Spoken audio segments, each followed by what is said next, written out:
Genius Loci.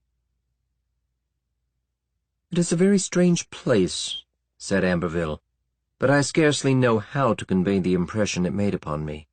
It will all sound so simple and ordinary. There is nothing but a sedgy meadow surrounded on three sides by slopes of yellow pine. A dreary little stream flows in from the open end, to lose itself in a cul-de-sac of cattails and boggy ground. The stream, running slowly and more slowly, forms a stagnant pool of some extent from which several sickly-looking alders seem to fling themselves backwards, as if unwilling to approach it. A dead willow leans above the pool, tangling its wan skeleton-like reflection with the green scum that mottles the water. There are no blackbirds, no kildees, no dragonflies even, such as one usually finds in a place of that sort. It is all silent and desolate. The spot is evil. It is unholy in a way that I simply can't describe. I was compelled to make a drawing of it almost against my will, since anything so outre is hardly in my line. In fact, I made two drawings. I'll show them to you if you like." Since I had a high opinion of Amberville's artistic abilities, and had long considered him one of the foremost landscape painters of his generation, I was naturally quite eager to see the drawings. He, however, did not even pause to await my avowal of interest, but began at once to open his portfolio. His facial expression, the very movements of his hands, were somehow eloquent of a strange mixture of compulsion and repugnance as he brought out and displayed the two watercolor sketches he had mentioned. I could not recognize the scene depicted from either of them.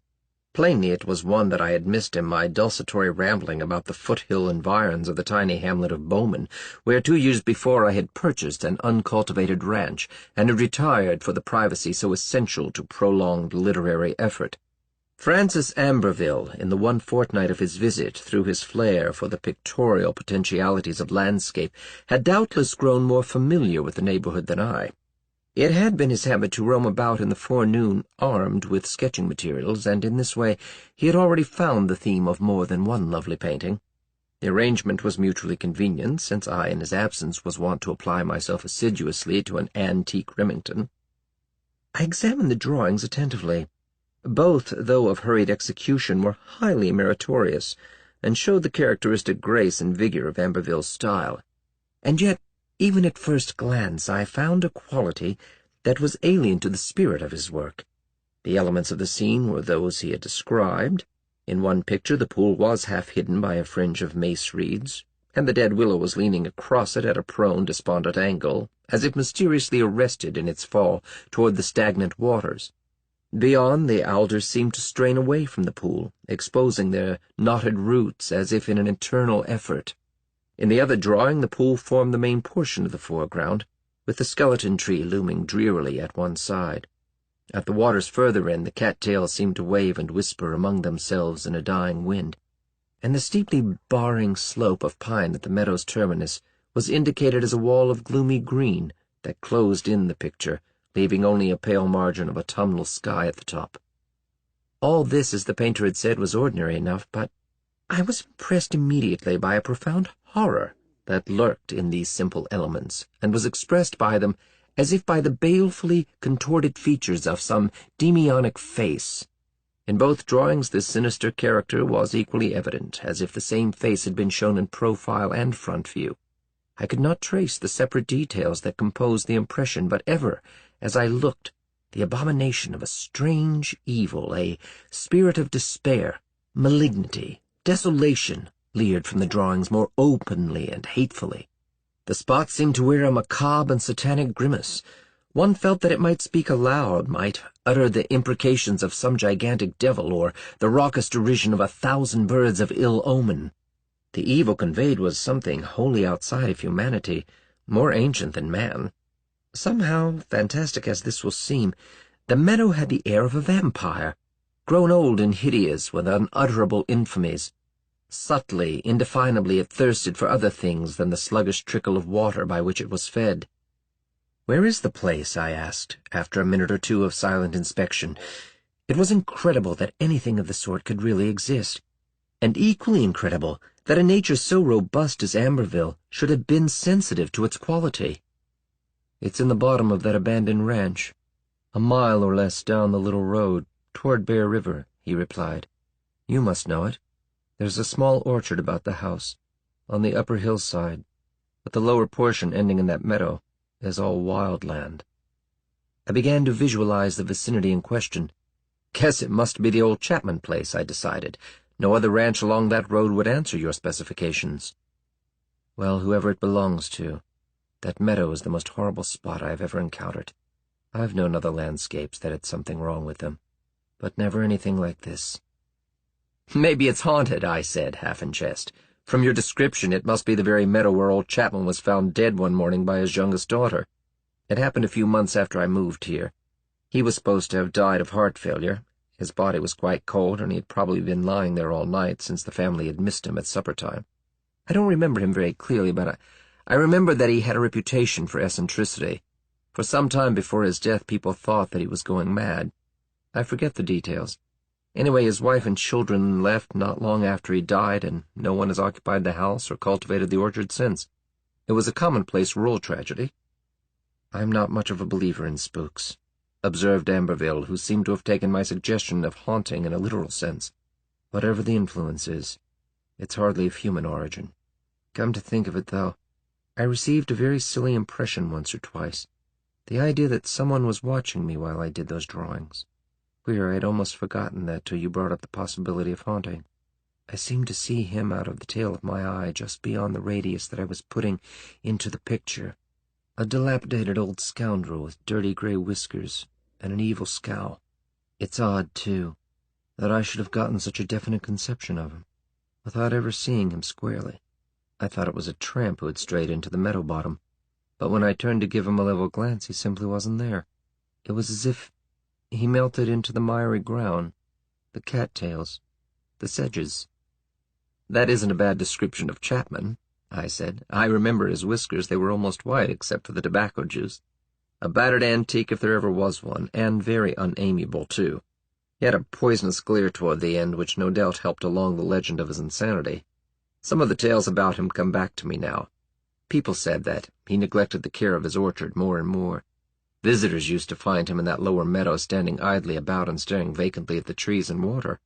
Probably that was one reason they thought he was losing his mind. But I'm sure I never heard that there was anything unusual or queer about the meadow, either at the time of Chapman's death or since. It's a lonely spot, and I don't imagine that anyone ever goes there now." "I stumbled on it quite by accident," said Amberville. "The place isn't visible from the road on account of the thick pines, but there's another odd thing. I went out this morning with a strong and clear intuition that I might find something of uncommon interest. I made a beeline for the meadow, so to speak, and I'll have to admit that the intuition justified itself. The place repels me, but it fascinates me, too. I've simply got to solve the mystery if it has a solution," he added with a slightly defensive air. "I'm going back early tomorrow with my oils to start a real painting of it." I was surprised, knowing that predilection of Amberville for scenic brilliance and gaiety which had caused him to be likened to Sorolla. "The painting will be a novelty for you," I commented. "I'll have to come and take a look at the place myself before long. It should really be more in my line than yours. There ought to be a weird story in it somewhere if it lives up to your drawings and description." Several days passed. I was deeply preoccupied at the time with the toilsome and intricate problems offered by the concluding chapters of a new novel, and I put off my proposed visit to the meadow discovered by Amberville. My friend on his part was evidently engrossed by his new theme. He sallied forth each morning with his easel and oil colors, and returned later each day, forgetful of the luncheon hour that had formerly brought him back from such expeditions. On the third day he did not reappear till sunset. Contrary to his custom, he did not show me what he had done, and his answers to my queries regarding the progress of the picture were somewhat vague and evasive. For some reason he was unwilling to talk about it. Also, he was apparently loath to discuss the meadow itself, and in answer to direct questions merely reiterated in an absent and perfunctory manner the account he had given me following his discovery of the place. In some mysterious way that I could not define, his attitude seemed to have changed. There were other changes, too. He seemed to have lost his usual blitheness. Often I caught him frowning intently, and surprised the lurking of some equivocal shadow in his frank eyes. There was a moodiness, a morbidity, which, as far as our 5 years' friendship enabled me to observe, was a new aspect of his temperament. Perhaps if I had not been so preoccupied with my own difficulties, I might have wondered more as to the causation of his gloom, which I attributed readily enough at first to some technical dilemma that was baffling him. It was less and less the Amberville that I knew, and on the fourth day, when he came back at twilight, I perceived an actual surliness that was quite foreign to his nature. "What's wrong?" I ventured to inquire. "Have you struck a snag, or is old Chapman's Meadow getting on your nerves with its ghostly influences?" He seemed for once to make an effort to throw off his gloom, his taciturnity and ill-humor. "It's the infernal mystery of the thing," he declared. "I've simply got to solve it in one way or another. The place has an entity of its own, an indwelling personality. It's there, like the soul in a human body, but I can't pin it down or touch it. You know that I'm not superstitious. But on the other hand, I'm not a bigoted materialist either, and I've run across some odd phenomena in my time. That meadow, perhaps, is inhabited by what the ancients called a genius loci. More than once before this I have suspected that such things might exist, might reside inherent in some particular spot. But this is the first time that I've had reason to suspect anything of an actively malignant or inimical nature. The other influences whose presence I have felt were benign in some large, vague, impersonal way, or were else wholly indifferent to human welfare, perhaps oblivious of human existence. This thing, however, is hatefully aware and watchful. I feel that the meadow itself, or the force embodied in the meadow, is scrutinizing me all the time. The place has the air of a thirsty vampire, waiting to drink me in somehow if it can. It is a cul-de-sac of everything evil in which an unwary soul might be caught and absorbed. But I tell you, Murray, I can't keep away from it." "It looks as if the place were getting you," I said, thoroughly astonished by his extraordinary declaration and by the air of fearful and morbid conviction with which he uttered it. Apparently he had not heard me, for he made no reply to my observation. "There's another angle," he went on with a feverish intensity in his voice. "You remember my impression of an old man lurking in the background and watching me on my first visit? Well, I have seen him again, many times, out of the corner of my eye, and during the last few days he has appeared more directly, though in a queer, partial way. Sometimes when I am studying the dead willow very intently, I see a scowling, filthy, bearded face as a part of the bowl. Then again it will float among the leafless twigs as if it had been caught there. Sometimes a knotty hand, a tattered coat sleeve will emerge through the mantling algae in the pool, as if a drowned body were rising to the surface. Then a moment later, or simultaneously, there will be something of him among the alders or the cattails. These apparitions are always brief, and when I try to scrutinize them closely, they melt like films of vapor into the surrounding scene. But the old scoundrel, whoever or whatever he may be, is a sort of fixture. He is no less vile than everything else about the place, though I feel that he isn't the main element of the vileness." "Good Lord!" I exclaimed. "You certainly have been seeing things. If you don't mind, I'll come down and join you for a while tomorrow afternoon. The mystery begins to inveigle me." "Of course I don't mind. Come ahead." His manner all at once, for no tangible reason, had resumed the unnatural taciturnity of the past 4 days. He gave me a furtive look that was sullen and almost unfriendly. It was as if an obscure barrier temporarily laid aside had again risen between us. The shadows of his strange mood returned upon him visibly, and my efforts to continue the conversation were rewarded only by half-surly, half-absent monosyllables. Feeling an aroused concern rather than any offense, I began to note for the first time the unwonted pallor of his face and the bright, febrile luster of his eyes. He looked vaguely unwell, I thought, as if something of his exuberant vitality had gone out of him and had left in its place an alien energy of doubtful and less healthy nature. Tacitly I gave up any attempt to bring him back from the secretive twilight into which he had withdrawn. For the rest of the evening I pretended to read a novel, while Amberville maintained his singular abstraction. Somewhat inconclusively I puzzled over the matter till bedtime. I made up my mind, however, that I would visit Chapman's Meadow. I did not believe in the supernatural, but it seemed apparent that the place was exerting a deleterious influence upon Amberville. The next morning when I arose, my Chinese servant informed me that the painter had already breakfasted and had gone out with his easel and colors. This further proof of his obsession troubled me, but I applied myself rigorously to a forenoon of writing.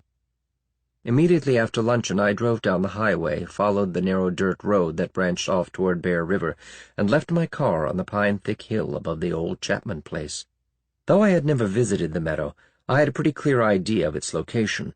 Disregarding the grassy, half-obliterated road into the upper portion of the property, I struck down through the woods into the little blind valley, seeing more than once on the opposite slope the dying orchard of pear and apple trees and the tumble-down shanty that had belonged to the Chapmans. It was a warm October day, and the serene solitude of the forest, the autumnal softness of light and air, made the idea of anything malign or sinister seem impossible. When I came to the meadow bottom, I was ready to laugh at Amberville's notions, and the place itself, at first sight, merely impressed me as being rather dreary and dismal. The features of the scene were those that he had described so clearly, but I could not find the open evil that had leered from the pool, the willow, the alders, and the cattails in his drawings. Amberville, with his back toward me, was seated on a folding stool before his easel, which he had placed among the plots of dark green wire-grass in the open ground above the pool. He did not seem to be working, however, but was staring intently at the scene beyond him, while a loaded brush drooped idly in his fingers. The sedges deadened my footfalls, and he did not hear me as I drew near. With much curiosity, I peered over his shoulder at the large canvas on which he had been engaged. As far as I could tell, the picture had already been carried to a consummate degree of technical perfection. It was an almost photographic rendering of the scummy water, the whitish skeleton of the leaning willow, the unhealthy half-disrooted alders, and the cluster of nodding mace-reeds. But in it I found the macabre and demonic spirit of the sketches. The meadow seemed to wait and watch like an evilly distorted face.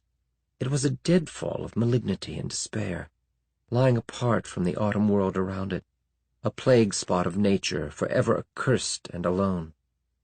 Again I looked at the landscape itself, and saw that the spot was indeed as Amberville had depicted it. It wore the grimace of a mad vampire, hateful and alert. At the same time I became disagreeably conscious of the unnatural silence. There were no birds, no insects, as the painter had said, and it seemed that only spent and dying winds could ever enter the depressed valley bottom. The thin stream that lost itself in the boggy ground was like a soul that went down to perdition. It was part of the mystery, too, for I could not remember any stream on the lower side of the barring hill that would indicate a subterranean outlet. Amberville's intentness, and the very posture of his head and shoulders, were like those of a man who had been mesmerized. I was about to make my presence known to him, but at that instant there came to me the apperception that we were not alone in the meadow. Just beyond the focus of my vision, a figure seemed to stand in a furtive attitude, as if watching us both. I whirled about, and there was no one. Then I heard a startled cry from Amberville, and turned to find him staring at me. His features wore a wild look of terror and surprise, which had not wholly erased a hypnotic absorption. "My God," he said, "I thought you were the old man." I cannot be sure whether anything more was said by either of us. I have, however, the impression of a blank silence. After his single exclamation of surprise, Amberville seemed to retreat into an impenetrable abstraction, as if he were no longer conscious of my presence, as if, having identified me, he had forgotten me at once. On my part, I felt a weird and overpowering constraint. That infamous eerie scene depressed me beyond measure. It seemed that the boggy bottom was trying to drag me down in some intangible way. The boughs of the sick alders beckoned. The pool over which the bony willow presided like an arboreal death was wooing me foully with its stagnant waters. Moreover, apart from the ominous atmosphere of the scene itself, I was painfully aware of a further change in Amberville, change that was an actual alienation.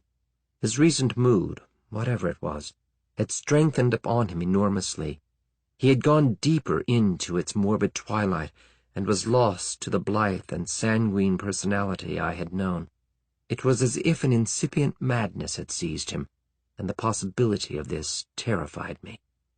In a slow, somnambulistic manner, without giving me a second glance, he began to work at his painting, and I watched him for a while, hardly knowing what to do or say. For long intervals he would stop and peer with dreamy intentness at some feature of the landscape, I conceived the bizarre idea of a growing kinship, a mysterious rapport between Amberville and the meadow. In some intangible way, it seemed as if the place had taken something from his very soul and had given something of itself in exchange. He wore the air of one who participates in some unholy secret, who has become the acolyte of an unhuman knowledge. In a flash of horrible definitude, I saw the place as an actual vampire, and Amberville as its willing victim. How long I remained there, I cannot say. Finally, I stepped over to him and shook him roughly by the shoulder. "You're working too hard," I said. "Take my advice and lay off for a day or two." He turned to me with the dazed look of one who is lost in some narcotic dream. This, very slowly, gave way to a sullen, evil anger. "Oh, go to hell," he snarled. "Can't you see that I'm busy?" I left him then, for there seemed nothing else to do under the circumstances. The mad and spectral nature of the whole affair was enough to make me doubt my own reason.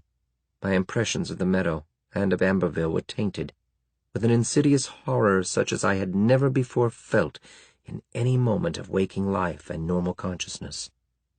At the bottom of the slope of yellow pine, I turned back with repugnant curiosity for a parting glance. The painter had not moved.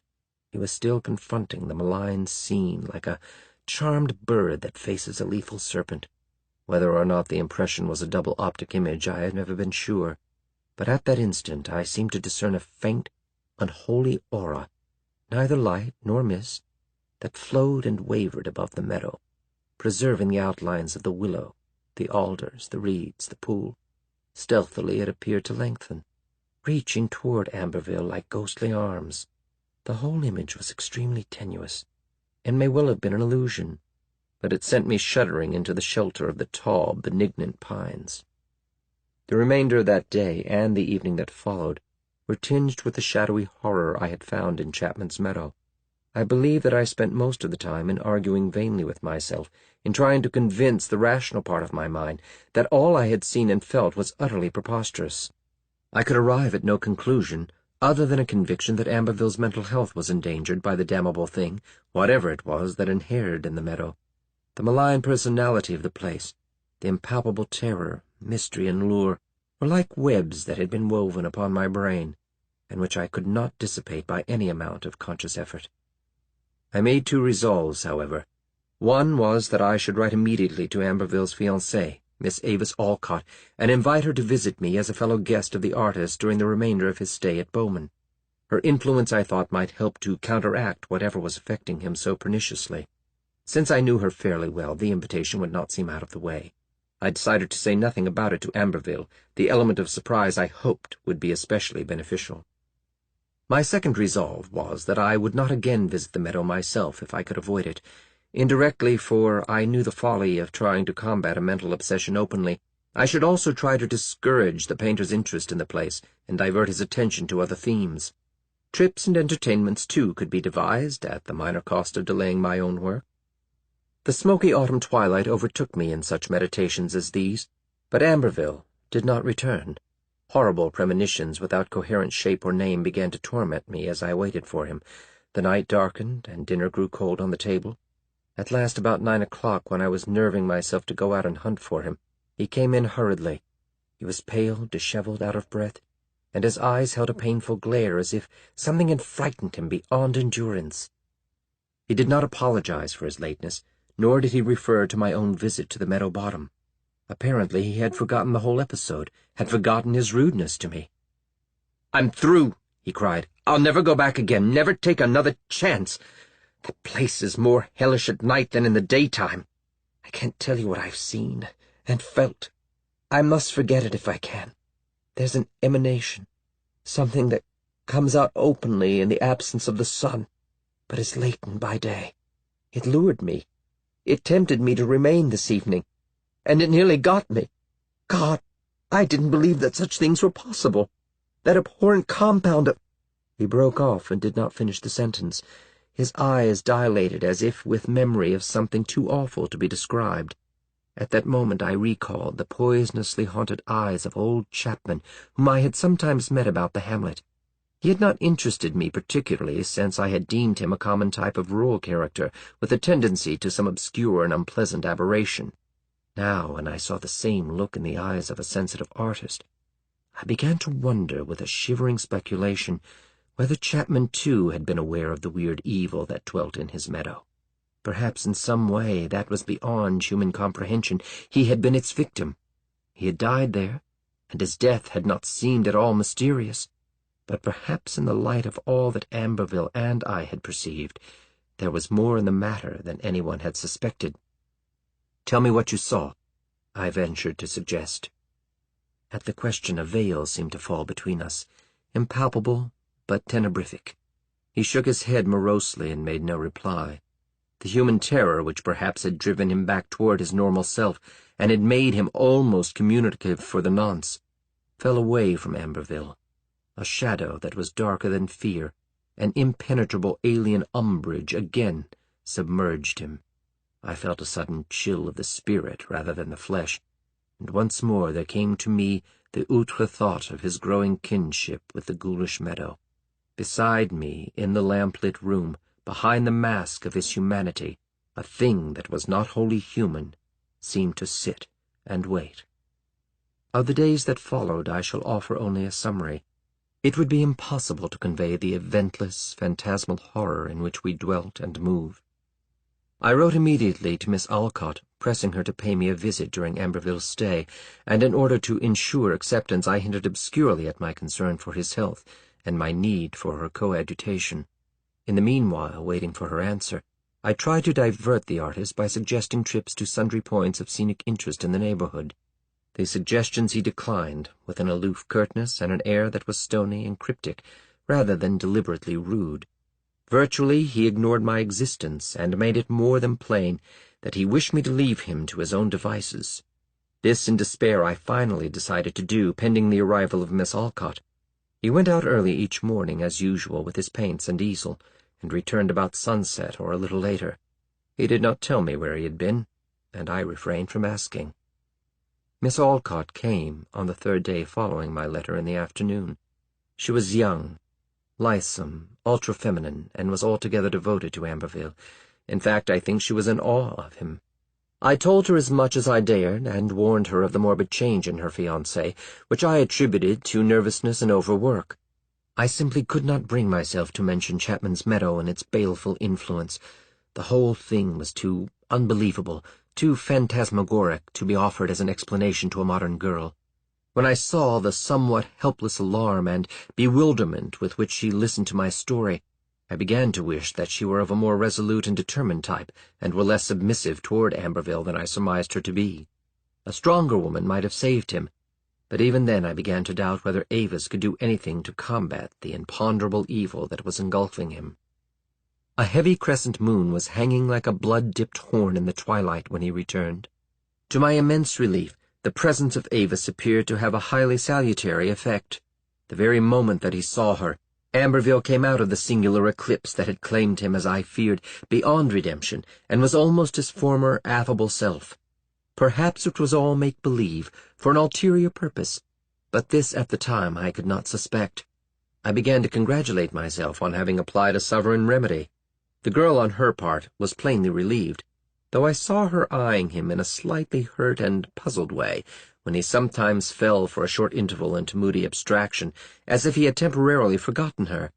On the whole, however, there was a transformation that appeared no less than magical, in view of his recent gloom and remoteness. After a decent interim, I left the pair together and retired. I rose very late the next morning, having overslept. Avis and Amberville, I learned, had gone out together, carrying a lunch which my Chinese cook had provided. Plainly he was taking her along on one of his artistic expeditions, and I argued well for his recovery from this.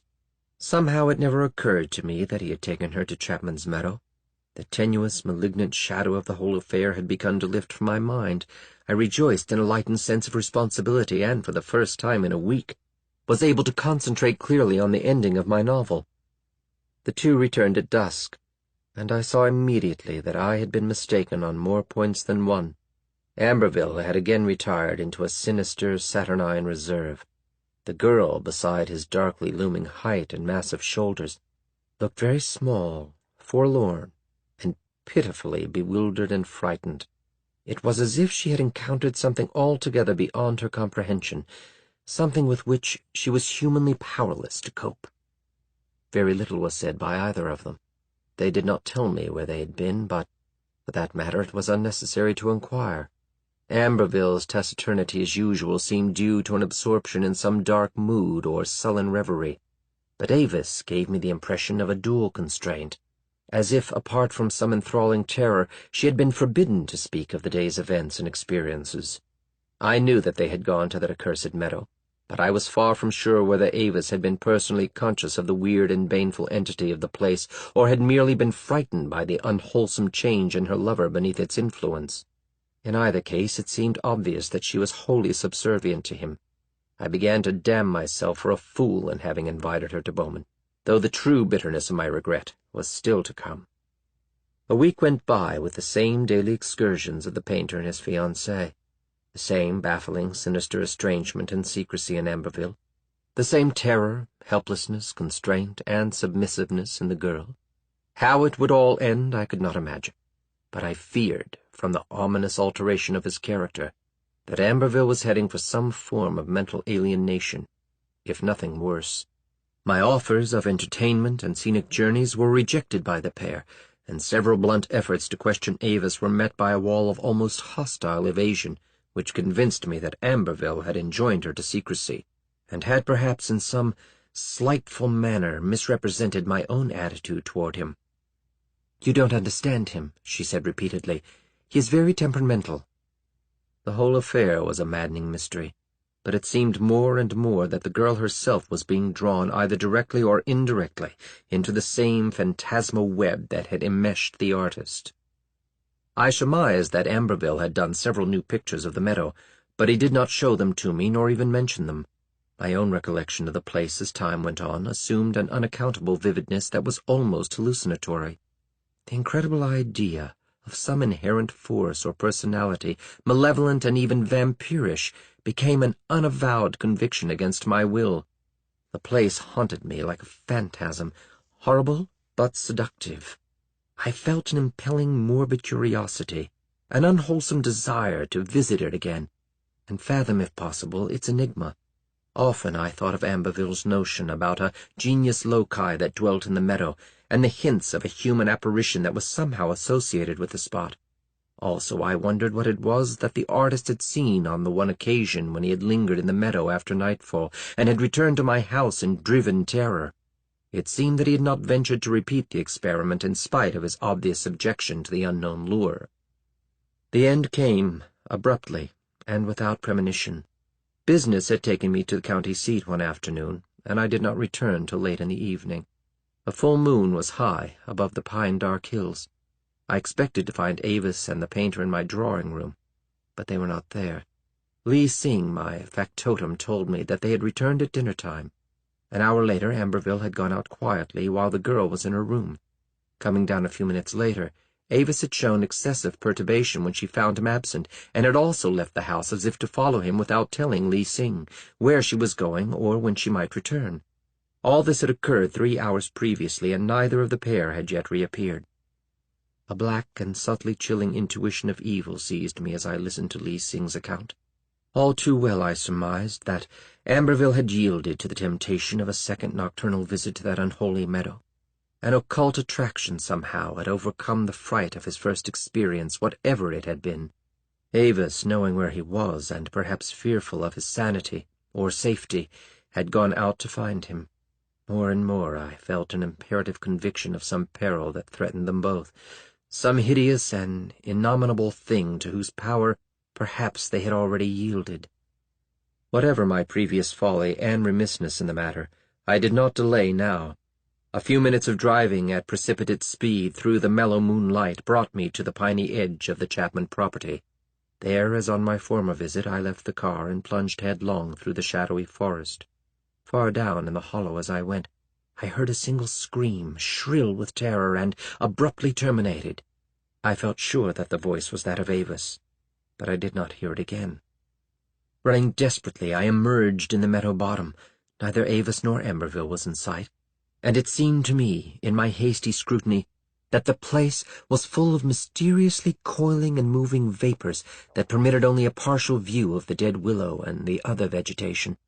I ran on toward the scummy pool, and nearing it was arrested by a sudden and twofold horror. Avis and Amberville were floating together in the shallow pool, with their bodies half hidden by the mantling masses of algae. The girl was clasped tightly in the painter's arms, as if he had carried her with him against her will to that noisome death. Her face was covered by the evil greenish scum, and I could not see the face of Amberville, which was averted against her shoulder. It seemed that there had been a struggle, but both were quiet now, and had yielded supinely to their doom. It was not this spectacle alone, however, that drove me in mad and shuddering flight from the meadow, without making even the most tentative attempt to retrieve the drowned bodies. The true horror lay in the thing which, from a little distance, I had taken for the coils of a slowly moving and rising mist. It was not vapor, nor anything else that could conceivably exist. That malign, luminous, pallid emanation that enfolded the entire scene before me, like a restless and hungrily wavering extension of its outlines, a phantom projection of the pale and death-like willow, the dying alders, the reeds, the stagnant pool, and its suicidal victims. The landscape was visible through it, as through a film, but it seemed to curdle and thicken gradually in places, with some unholy, terrifying activity. One of these curdlings, as if disgorged by the ambient exhalation, I saw the emergence of 3 human faces that partook of the same nebulous matter, being neither mist nor plasm. One of these faces seemed to detach itself from the bole of the ghostly willow. The second and third swirled upward from the seething of the phantom pool, with their bodies trailing formlessly among the tenuous boughs. The faces were those of old Chapman, of Francis Amberville, and Avis Alcott. Behind this eerie, wraith-like projection of itself, the actual landscape leered with the same infernal and vampirish air which it had worn by day. But it seemed now that the place was no longer still, that it seethed with a malignant secret life, that it reached out toward me with its scummy waters, with the bony fingers of its trees, with the spectral faces it had spewed forth from its lethal deadfall. Even terror was frozen within me for a moment. I stood watching while the pale, unhallowed exhalation rose higher above the meadow. The 3 human faces, through a further agitation of the curdling mass, began to approach each other. Slowly, inexpressibly, they merged in one, becoming an androgynous face, neither young nor old, that melted finally into the lengthening phantom boughs of the willow, the hands of the arboreal death that were reaching out to enfold me. Then, unable to bear the spectacle any longer, I started to run. There is little more that need to be told, for nothing that I could add to this narrative would lessen the abominable mystery of it all in any degree. The meadow, or the thing that dwells in the meadow, has already claimed 3 victims, and I sometimes wonder if it will have a 4th. I alone, it would seem, among the living have guessed the secret of Chapman's death, and the death of Avis and Amberville, and no one else apparently has felt the malign genius of the meadow. I have not returned there since the morning when the bodies of the artist and his fiancée were removed from the pool, nor have I summoned up the resolution to destroy or otherwise dispose of the 4 oil paintings and 2 watercolor drawings of the spot that were made by Amberville. Perhaps, in spite of all that deters me, I shall visit it again.